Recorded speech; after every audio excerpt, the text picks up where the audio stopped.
Olá para você conectado aqui com a gente, tudo bem? A Band News FM está com uma parceria com a Guide Investimentos para trazer informações relevantes sobre o mundo das finanças. Eu sou a Mafelo Visoto e hoje vou bater um papo com o Gustavo Jorge, que é assessor de investimentos da Guide. A gente vai falar sobre a importância da diversificação.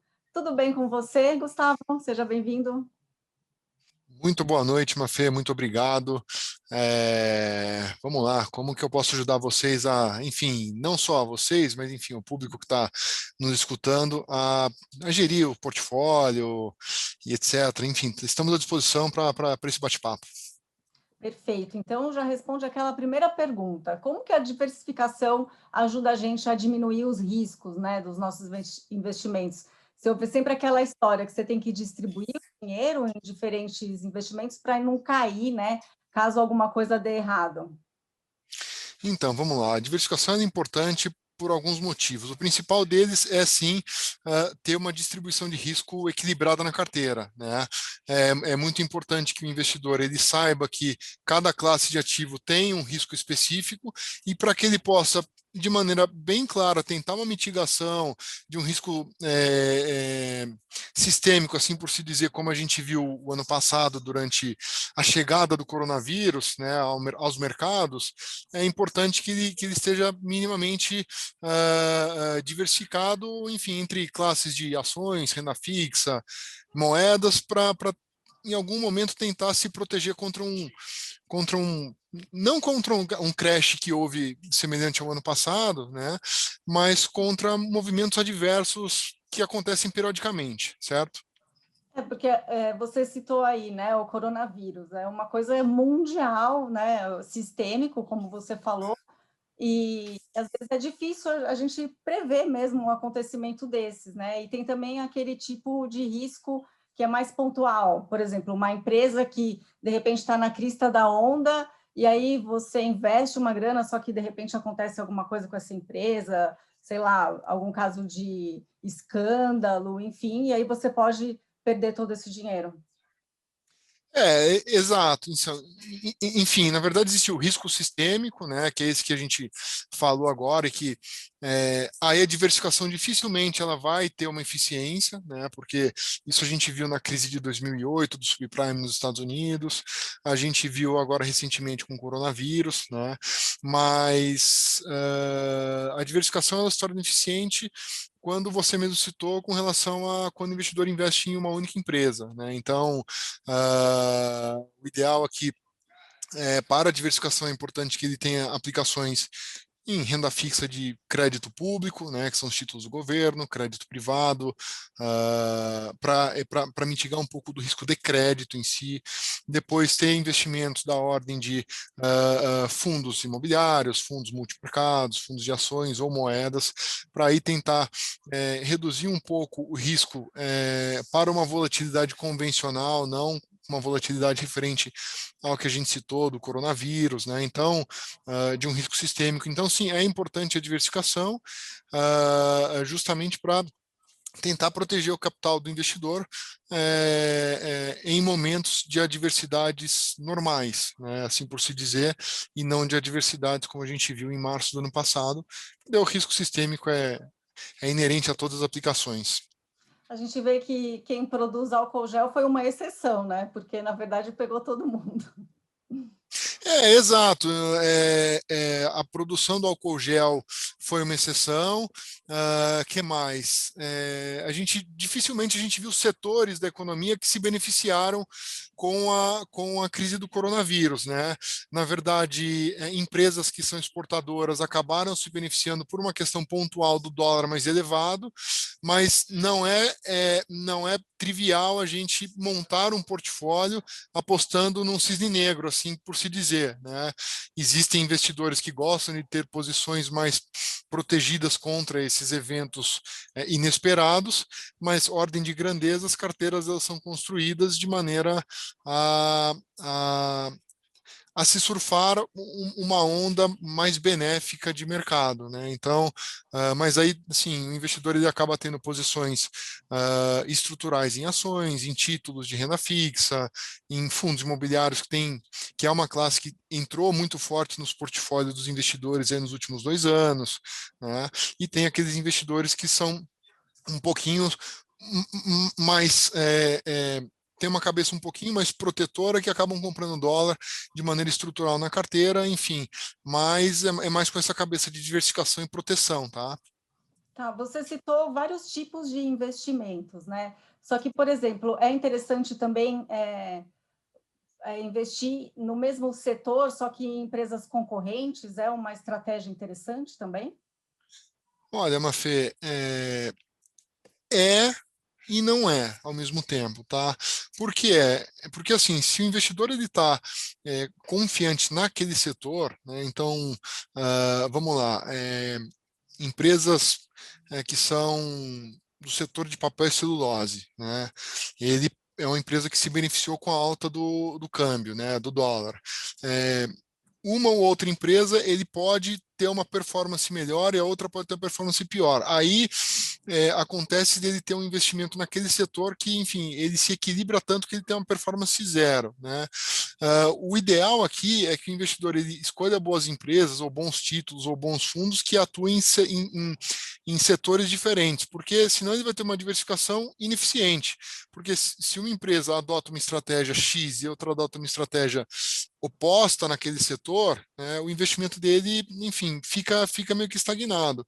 Então, o ideal é que ele tenha diversificação por setores, né, ao invés de ter diversificação por empresa dentro de um determinado setor, porque senão ele vai acabar tomando o mesmo risco, né? Então, eu vou citar um exemplo que acho que é claro aqui, né, empresas que se beneficiam ou se prejudicam em função da alta do petróleo, né? Ou da queda dos preços do barril de petróleo. Basicamente, se o petróleo subir, ele provavelmente ele vai essas empresas que ele está investido vão acabar tendo uma performance melhor. Ao passo que se o petróleo cair, por mais que ele seja diversificado, as empresas também vão acabar tendo uma performance pior, porque esse é basicamente a commodity balizadora, né? Enfim, um instrumento balizador do desempenho daquelas companhias. Então, se ele está diversificado dentro de um mesmo setor, né, ele acaba tomando um risco sistêmico, como eu já disse antes. Se ele está diversificado por diversos setores ou por diversas classes, ele tende a diminuir essa exposição desse tipo de risco, entendeu? Perfeita a sua explicação, Gustavo.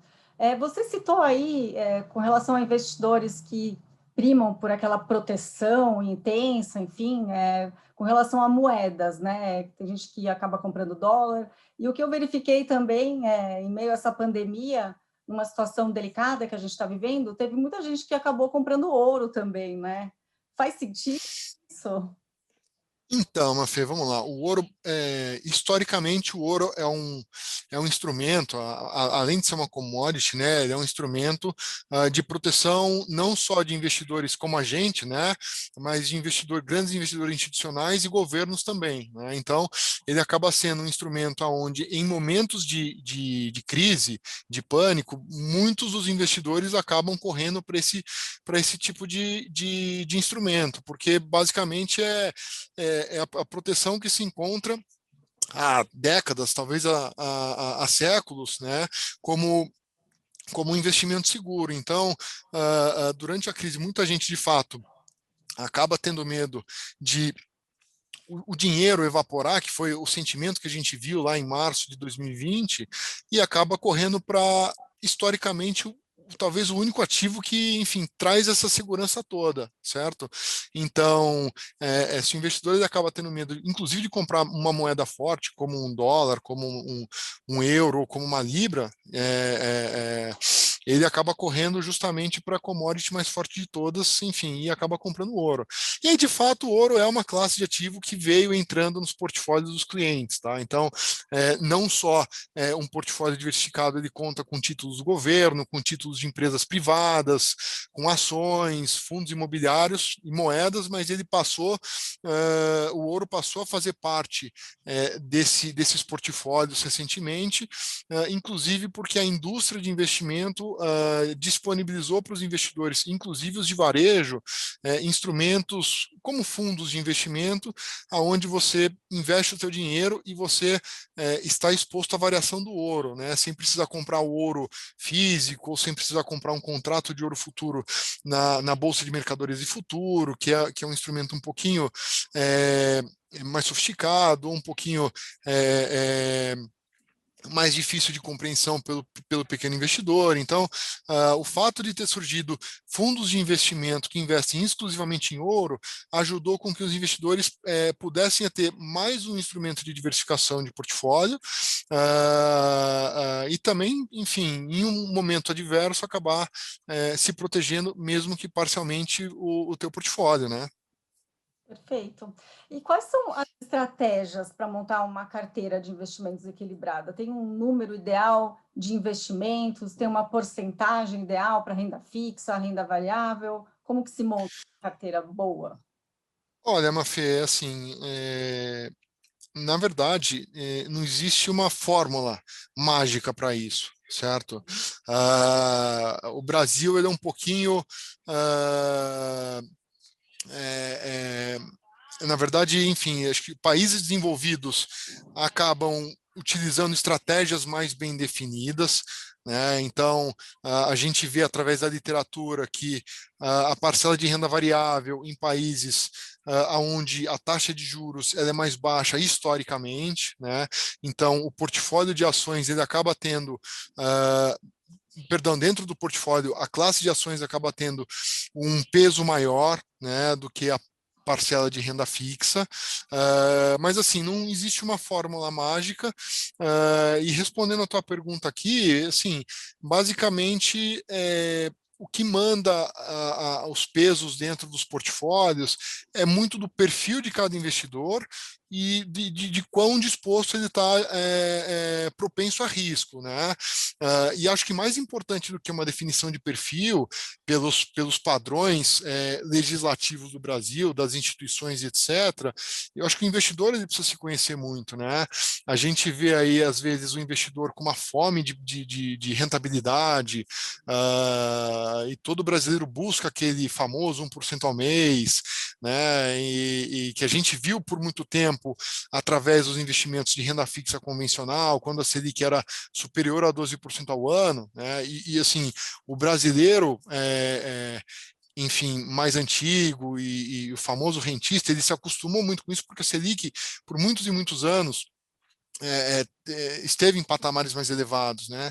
Então, esse fato fez com que muitos dos investidores buscassem rentabilidades mais elevadas, mas no final do dia ele mesmo acabava não se conhecendo como investidor. Por isso que eu disse que o autoconhecimento ele é muito importante, porque o investidor no final do dia ele quer uma rentabilidade legal, mas quando vem um cenário de volatilidade ele não estava preparado para isso, né? Então, o que acontece aqui é que o ideal é que não só o perfil de risco seja bem desenhado, um horizonte de investimento bem claro na cabeça dele, se ele gosta de ações ou não, se ele está preparado para ver a carteira dele ter uma performance negativa de menos meio, menos um, menos dois, né? Mas enfim, todo um composto disso é muito importante para que no final enfim, ao longo prazo, ele olhe e fala, olha, estou confortável com essa diversificação, estou disposto a ver a carteira oscilar para mais ou para menos ao longo das semanas e dos dias e dos movimentos dos mercados, mas enfim, a diversificação sim vai ajudar e o autoconhecimento é extremamente importante, tá, Mafê? Então, o segredo é o autoconhecimento e não seguir a dica ali daquele primo que fala, olha, investe nisso, investe naquilo. Jamais fazer isso, né, Gustavo?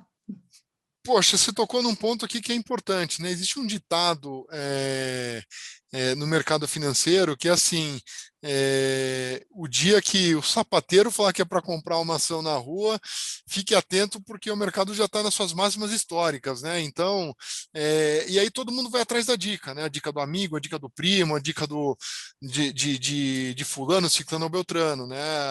E aí o ponto volta a ser esse que a gente está conversando agora. Qual que é o teu autoconhecimento? Porque buscar uma rentabilidade bacana, todo mundo quer, mas nem sempre todo mundo está disposto a ver a carteira oscilar, ver o portfólio diminuir em uma determinada janela, mesmo que seja uma janela mais curta, né? Então, enfim, o autoconhecimento ele é muito mais importante do que pegar uma dica, né? E assim, a gente que lida com investimentos e com clientes, etc., é muito mais importante o autoconhecimento e uma estratégia bem definida de longo prazo do que ver para onde que o vento vai, né? Porque, enfim, no final do dia é o dinheiro das pessoas, enfim, é a vida. Então, esse cuidado é muito importante também.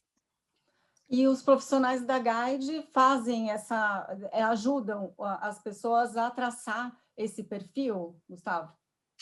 Com certeza, Mafê, assim, para a gente aqui é muito importante essa identificação e a gente respeita demais isso daí ao longo do nosso relacionamento com os clientes. Então, de novo, a gente segue os protocolos de compreensão do perfil, né?